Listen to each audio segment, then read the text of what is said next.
Magandang gabi po sa ating lahat. Salamat sa Panginoon dahil yun, nandun si Dory, yung kanyang bunso. O, kanyang bunso, kasama niya. Salamat. Sa akin naman, salamat ako sa Panginoon dahil sa kaligtasan na araw-araw, kita. Kasi, nga, minsan sinasabi ng asawa ko, huwag masyadong mag-i-ticket doon sa pulis. Kaya yun ngayon yung ano ko ngayon palagyan ko na sa pulis.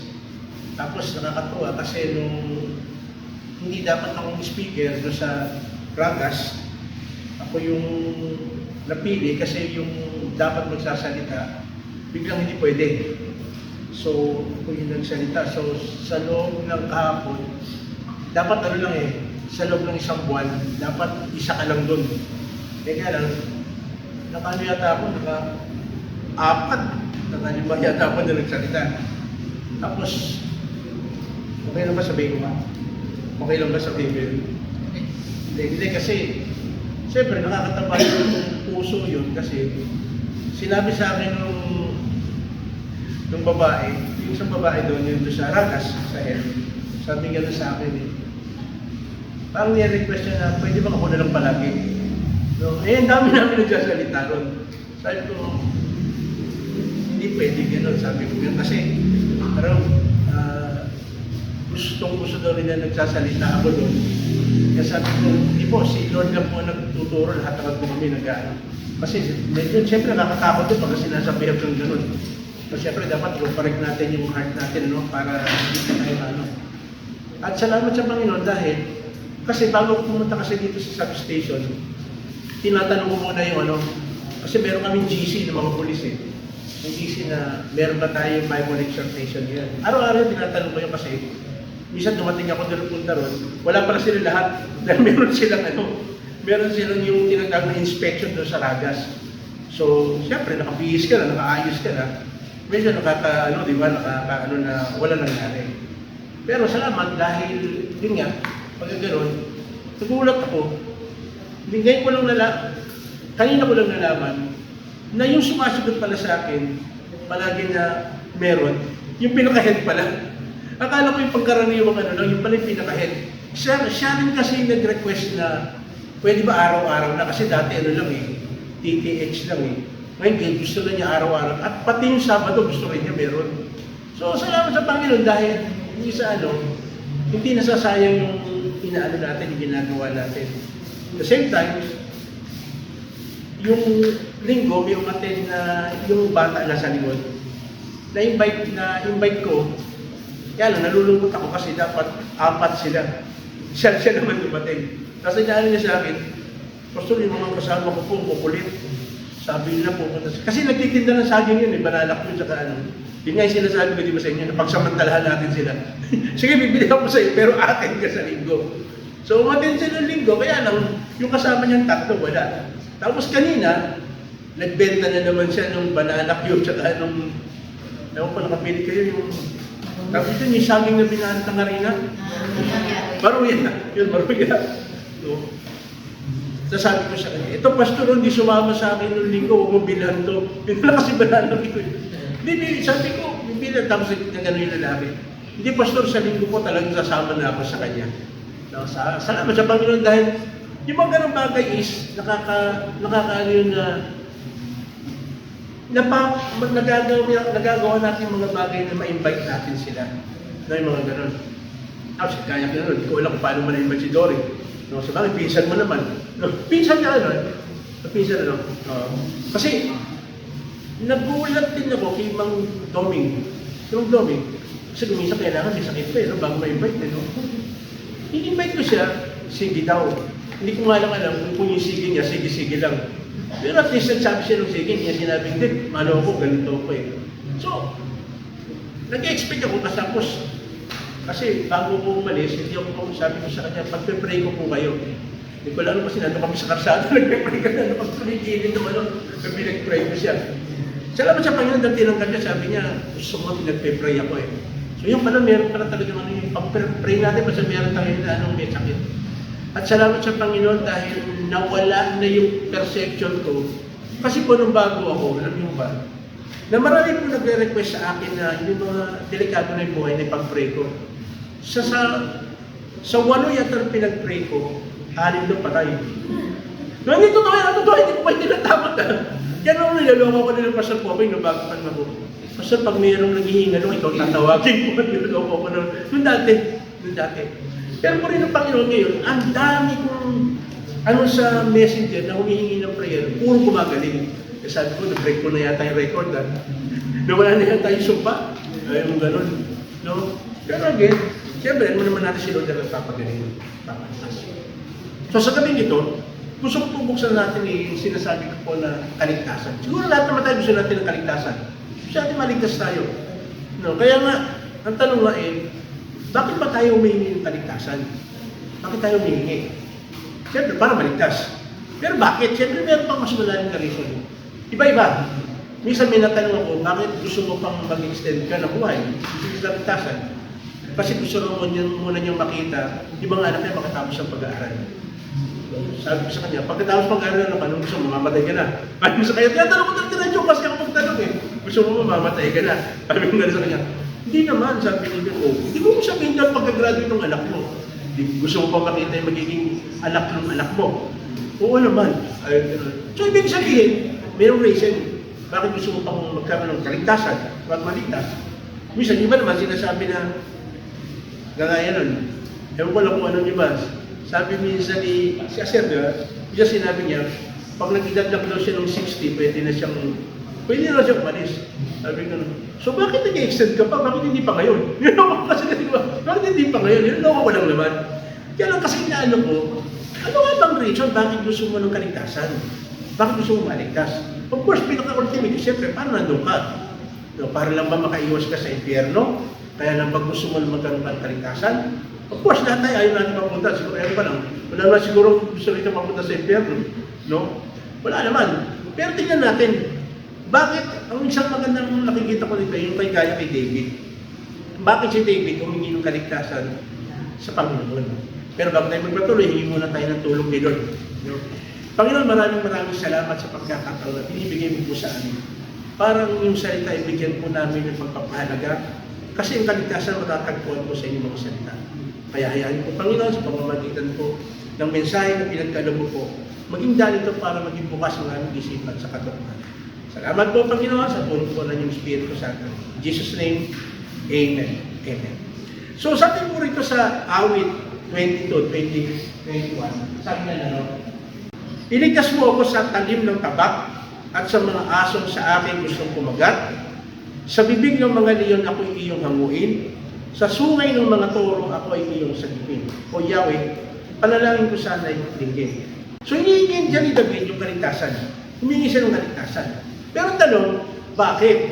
Bakit siya humingi ng kaligtasan? Of course, may nagbabanta sa buhay niya. Kasi gera yan May gera yan. No? Pero, ito yung isa sa mga sinabi ni David kung bakit gusto niya kaligtasan. Sabi niya rito sa letter A, dahil gusto niya maihayag ang kabutihan ng Diyos. Awit 22:22. Mga ginawa mo iahayag sa aking mga kababayan, sa gitna ng kapulungan, ikay papupurihan. May mga pagkakataon, kagaya nito, nagano po tayo ng Thanksgiving night. Kaya ka nagpapasalamat, kaya ka dinugtungan ng Lord ng buhay kasi alam ng Lord na meron kang patotoo na sasabihin. Gusto ng Lord na sa maihayag natin ng kanyang kabutihan. Kaya nga po, nangihinayang ako sa mga iba na hindi nakakatin ng Thanksgiving night. Hindi mo napakinggan kung paano gawa ang Panginoon sa bawat isa po sa atin. Kagaya yung sinasabi ni Luis sa kanina, primo, kala mo wala na. Akala mo lang wala, pero meron. Santos, Di ba? Parang akala mo wala ng pag-asa, mayroon pa pala. Akala mo wala palang naitabi. Alala ko tuloy sa cellphone mo. Akala mo wala na, pala meron pala nakatabi doon sa cellphone na Tito Big and Joey. Yung nakalagay doon sa loob ng nung cellphone. Natatandaan ko yun. No? Ibig sabihin, akala mo lang wala, pero meron pa pala. So, gusto ni David, maligtas siya kasi gusto niya pang sabihin yung kabutihan ng Diyos. Actually, ito sa pinakamaganda na nakikita ko na bigyan tayo ng kaligtasan ng Lord para tayo ay makapagpasalamat, maihayag yung kanyang kabutihan. Ang kanina, Sabi nga ni Luisa kanina, ipagating niya, kala namin late na kami. No? Pero sabi niya, kahapon traffic, pero ngayon hindi masyado. Traffic lang pero hindi masyado. Nakarating. So ibig ko sabihin, bakit gusto mo makarating agad? Kasi gusto mong maihayag yung kabutihan ng Diyos. Gusto mong masabi yung kabutihan ng Diyos. Si Ese, nagre-review yan, pero nandito. Pinag-pray niya na sana makarating siya. Ano nawala? Nag-postpone yung meeting. Nandito siya ngayon. Bakit? Kasi kailan gusto niya ipahayag kung ano yung ginawa ng Diyos na gustong-gusto mo lang umattend dito. Lahat tayo may kanya-kanyang magandang dahilan. Bakit tayo nandito? Ang napakaganda, kaya tayo nandito gusto natin ipahayag yung kabutihan ng Diyos. Sabi niya sa awit 49, ang pagliligtas mo'y aking inihayag, saan man magtipon ang iyong mga anak, di ko ititigil ng pagpapahayag. Yun ang pinakamaganda po Kahit saan tayo mapunta, kahit na anong mangyari, sasabihin natin yung kabutihan ng Diyos. Kung paano tayo niligtas ng Diyos. Kung paano binigyan tayo ng Diyos ng kaligtasan. Yun, nasabi ko na rin minsan yun dito, ulitin ko lang po. Naalala ko noon, medyo nagagalit ako noon dahil naligaw kami. Papunta kami ng MOA. No, kasi may meeting kami na Pastor Popeng, kasama yung mga pastor doon. Naligaw kami, niligaw kami ni Waze. Pinapunta kami sa papuntang Cavite. Papuntang Cavite, papunta ka MOA, napunta ka ng Cavite. Tinuro kami napaakyat kami doon sa Skyway. Punta na pala ng Cavite yun. Sabi ko gano'n, nakaikot ka. Sa totoo lang, naiinis ako. Bakit napunta tayo rito? Layo natin ito. Tapos, sabi ko, talagang Cavite na nga kasi nakakita kami ng mga sako-sako tahong binibenta. Ibig sabihin, sa part ito ng Cavite. So, sa madaling sabi, shortcut, nakarating din kami sa MOA. Napakaganda. Kaya pala hindi kami nakarating ng maaga. Meron palang nangyari para may bump trade. Doon sa MOA, sila Pastor Popoy, nagkakagulo sila, na initan sila, lumabas sila sa initan. Sabi nga nga sa akin, putin na lang, naligaw kayo. Kung hindi kayo naligaw, nakasama kayo doon sa nagtatakbuhan na palabas doon sa sa IKEA. Labas kaya. So sa madaling sabi, ang kaligtasan binibigay sa atin ng Panginoon para maihayag yung kanyang kabutihan. Pangalawa, makikita natin, bakit gusto ni David ang kaligtasan? Tetrapy. Para mapapurihan ang kabutihan ng Diyos. Napapurihan. 22, 23. Kayong lingkod ni Yahweh, siya inyong purihin, kayong lahi ni Jacob, siya inyong dakilain. Bayan ng Israel, walatiin siya, sambahin. Again, biniligtas tayo ng Lord sa anumang kapahamakan para sabihin na merong Diyos tayo na napakabuti. Awit 66:8. Ang lahat ng bansa'y magpuri sa Diyos, inyong iparinig, papuring, manunod. Sino ba nanonood sa nangyayari sa Israel? Siguro lahat tayo, medyo aware tayo ngayon, palaging laman siya ng balita. Pero kung titignan nyo, ang Israel, ginikira, ang dami. Nagsasama-sama na yung mga Arabs para girahin. Sumali na yung Iran, yung Hezbollah. No, masasabugin, nagpapakawala na rin ng misay. Pati na rin siyempre yung Hamas sa una, yung maraming namatay. Titignan natin, pati nga yung Syria, sumasali na. Halos na ito mga Arab. No? Pero sabi ko, ano kayo mangyayari sa Israel? Kaya lang, dahil sa nangyari yan, lalong nahayag na yung Israel ay talagang bayan ng Diyos. Lalong nahayag na yung kabutihan ng Diyos kahit na anong gawin nila, hindi na kayang lupigin ng Israel. Kasi pangako yun Pinangako na kay Abraham ng David, hindi kayo mapapaalis dyan sa lupa na inyong pinaglagyan dahil yan yung promised land. At nagulat ako. Nanood ako ng isang, nanood ako, kagabi ako o isang gabi. Merong pinakita, isang Hamas. Dati siyang Hamas na naging Kristiyano. Kaya sabi ko, galing saktong-sakto, nag-aano yung Hamas. Eto ngayon, dating Hamas na nagpapatotoo na ang ng Hamas, ng Muslims, talagang lupigin ng Israel, alisin na sa mapa. Ganun niya sinasabi. Tinuturo sa kanila na gusto nila talagang Israel is talagang patayin. Sabi niya gano'n. Pero sabi niya, nagulat siya, nung nakabasa siya ng Bible, sinabi nung sa Bible, mahalin mo yung kaaway. Sabi niya, parang ibang-iba doon sa tinuturo sa amin. Kasi tinuturo doon sa kanila, pag nakapatay ka ng Israelite, o kaya ng Kristiyano, matutuwa si Allah. Parang gano'n, parang bayani ka sa harapan ng Allah. Pero salamat, Dahil nga sa pangyayari yun, nalaman niya na yun naging Kristiyano siya. Umalis na siya rin sa lugar na dahil pinagbabantaan na siya, may threat na siya. Siyempre, talagang pag umalis ka doon sa talagang may na yan na delikado ka, papatayin ka na. Kailangan umalis na siya. Pero sabi niya, handa na siyang mamatay. Sabi nung ng nakakasaya. At hindi lang yun. Nakapanood din ako, ISIS naman. ISIS. Hindi yung ISIS na talagang ISIS to. ISIS. Talagang ito yung mga talagang sa patayan talaga to. Nagulat ako naging Kristiyano din siya. Ganon din yung sinabi ng isa, ganon din. So ibig sabihin, siya, niligtas siya ng Panginoon kasi gusto niya masabi, mapapurihan ang kabutihan ng Diyos sa kanya, na in spite na ganun yung nangyari, nakalabas sila doon sa bansa, na gusto nila talaga magkaroon ng katahimikan. Ako naniniwala ng lahat ng tayo sigurado naniniwala na hindi lahat ng Palestinian is galing talaga sa Israel o sa mga Kristiyano. Kaya lang na-brainwash na sila. Na nila, ang kaaway talaga nila is yung Israelite na palagi sinasabi inagaw yung lupa nila. Yun ang nakatatak sa isipan nila. No? Kaya lang, siyempre, alam naman natin yung istorya, pag nabasa natin sa Bible, is yun yung pangako ng Diyos na ibibigay sa Israel. So, sa madaling sabi, pakikita natin, kaya nabibigay ng kaligtasan ng Lord, una, para maigay ang kabutihan ng Diyos, para mapapurihan ang kabutihan ng Diyos. Kasi dawan na siyempre di ba? Kagaya nun, yung sinabi ni Irene nung nagpe-pray.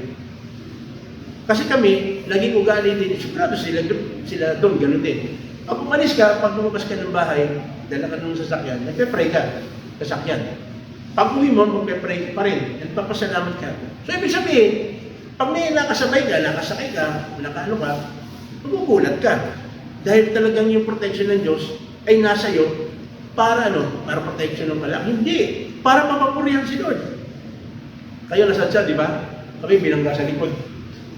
Sa Abra, binangga kami sa likod yung naghahatid ng gasolin, ng mga gas, yung mga gasolin. No, doon talaga. Nagulat nga ako dahil na kami, na viral pala kami kaagad doon sa Abra. Nalagay na pala doon sa agad sa message sa YouTube, nakita raw agad.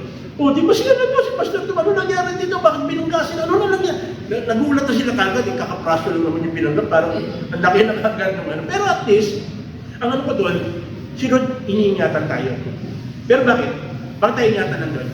Kasi marami pa tayong gagawin. Gusto ng Lord, mapapurihan siya. Pangatlo, para lalo pang mahayag ang kabutihan ng Diyos. Awit 22:24. Mga dukay din niya pinababayaan at hinahamak. Hindi siya umiiwas sa humingi ng paglingat, sinasagot niya agad ang mga kapuspanan. 102:17.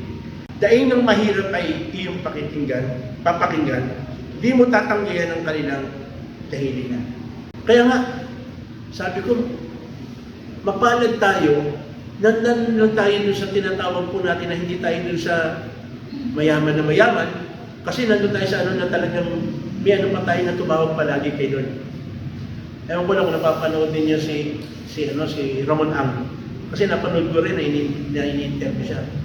Bilyonaryo. Anong sabi niya? Sabi niya, ewan ko lang kung siguro baka may nag-share sa kanya ng salita ng Diyos. Sabi niya gano'n, ito naman kaya malang pag namatay ako, hindi mo na madadala lahat ito. Sabi niya gano'n. Kaya masabi mo sa mga anak ko, mabuhay ng simple. Mabuhay ng simple, sabi niya gano'n. Kung ano rin yung kinakain ng driver niya, sa ngayon ewan ko lang kung dati kung gano'n pa rin siya. Kung dati gano'n siya. Yung kinakain daw ng driver niya, yun din daw ang kinakain niya. So, ibig ko sabihin, wala siyang tinatangi. Wala siyang tinatangi. So, lalong nahayag yung kaputihan ng Diyos kapag ganyan. Naalala niya na ang buhay niya, wala naman nakakasiguro. Diba lahat naman tayo? Hindi natin alam kung kailan hanggang ang buhay natin. Awit 9:12. Inaalala ng Diyos ang mga nahihirapan, mga karaingan nila di niya makakalimutan. Ang tanong lang dyan bakit ba tayo nabubuhay? Ano ba yung dahilan bakit ba tayo nabubuhay? No? Kasi siyempre, dapat alam natin. Pilipos, bigyan mo natin. Pilipos 1:21. Sapagkat para sa akin, ang buhay ay para kay Kristo at ang kamatayan ay pakinabang. So, ibig sabihin, tayo nabubuhay para kay Kristo. Yung kaligtasan natin ay dahil kay Kristo. Lucas 9:25, anong sabi? Ano nga ang mapapala ng tao? Makamdaman niya ang buong daigdig kung mapapahamak naman at mawawala ang kanyang buhay, kanyang kaluluwa. No? Ano mapapala natin? Again, tama yung sinabi ni Ramon Ang, wala tayong madadala rito pag namatay tayo. Lahat iiwanan natin. No, kaya lang, hindi ko gusto naman yung iba, yung sinasabi ng iba. Sige, mag-enjoy tayo. Anong klaseng enjoy? Anong klaseng enjoy yung gagawin mo? Magpapakalasing, anong gagawin mong enjoy?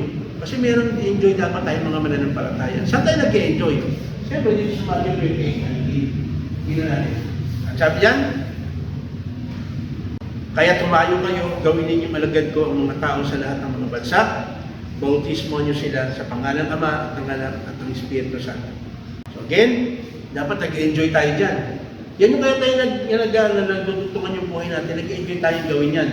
No, kaya nung, yung pag may nai-invite ka na pumasok sa loob ng church, di ba nakaka-enjoy? Di ba nag-enjoy tayo? Yung parang excited ka na may bago. Sa totoo lang, pag may bago, di ba pag may bago rito, nakaka-excite yun. Then alam mo, meron na namang gagawin ng Diyos na himala para sa taong ito. May gagawin na naman ng Diyos na kakaiba na babaguhin sa taong ito. Kasi ang tao, lumalapit lang kadalasan sa Diyos dahil may kailangan. Aminin natin lahat tayo kahit ako. Lumalapit ako kay Lord dahil may kailangan ako. Pero may kailangan na yun. Ang kailangan talaga natin is kung paano natin magagamit yung talino na binigay natin sa Diyos, ng Diyos sa atin, para makapag-win tayo para sa Kanya.